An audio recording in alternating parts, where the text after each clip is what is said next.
Welcome to another episode of Three Takeaways, my video series that reviews books that have had a profound influence on the way I manage the DeVoe Center at Florida State University. We're a think tank located in the College of Social Sciences and Public Policy, and I've been at FSU since 2011. All the books in this series are ones that have had a profound influence on the way I think about how I manage the center, how I think about ways of taking us to the next level so we can really be pushing the envelope on key issues and also just the product that we produce and really with the people involved. So today I'm going to be reviewing Herding Tigers, Be the Leader That Creative People Need by Todd Henry. Like all these books, there's just a tremendous amount of great practical advice and insight, and they all draw on research as well, so it's not purely hypothetical. In this case, Todd Henry's focusing on creative people. The creative are the innovators. These are the people that come up with new ideas that really take our organizations to the next level.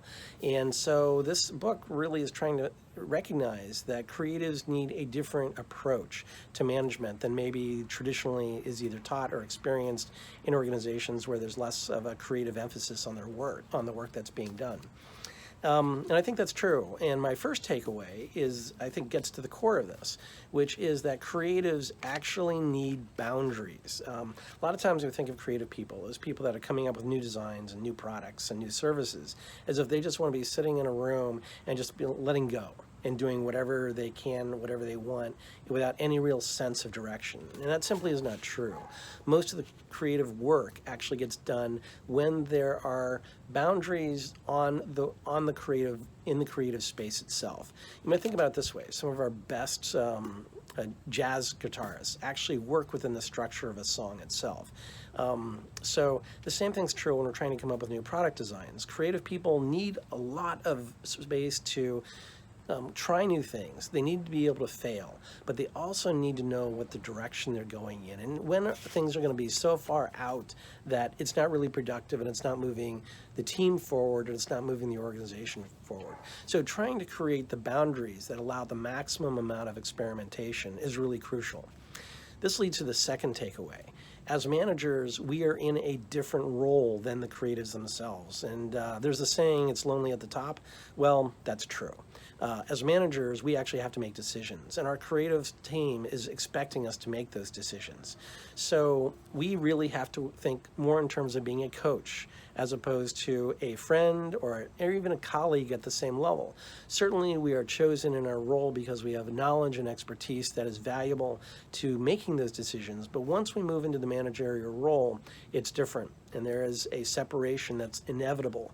And we as managers have to come to terms with that. So we move from being colleague to coach, but also a coach which is carrying a lot of responsibility for making key decisions. And the people on the team are expecting us to make those decisions.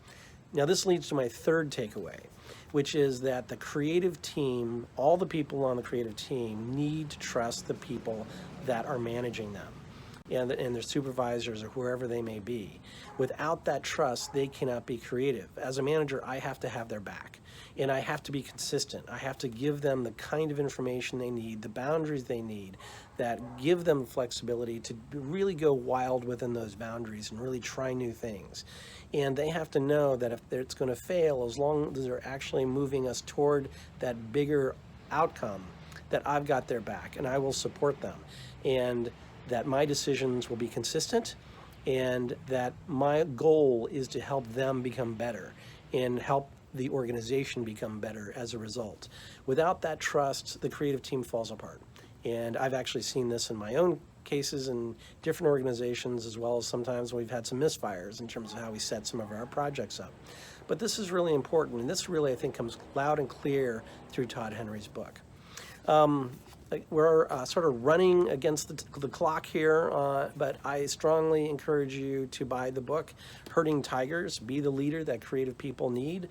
Really, Todd Henry has put together some things, really connected some dots that have been very useful, very practical, and I think especially as the economy moves more into a creative space and less of the sort of the manufacturing space, which is something of 50 years ago or 100 years ago, this is the type of stuff we need to be incorporating into organizational structures, into our management practices, and also as ways to really establish a vision for our organizations that can take us to the next level.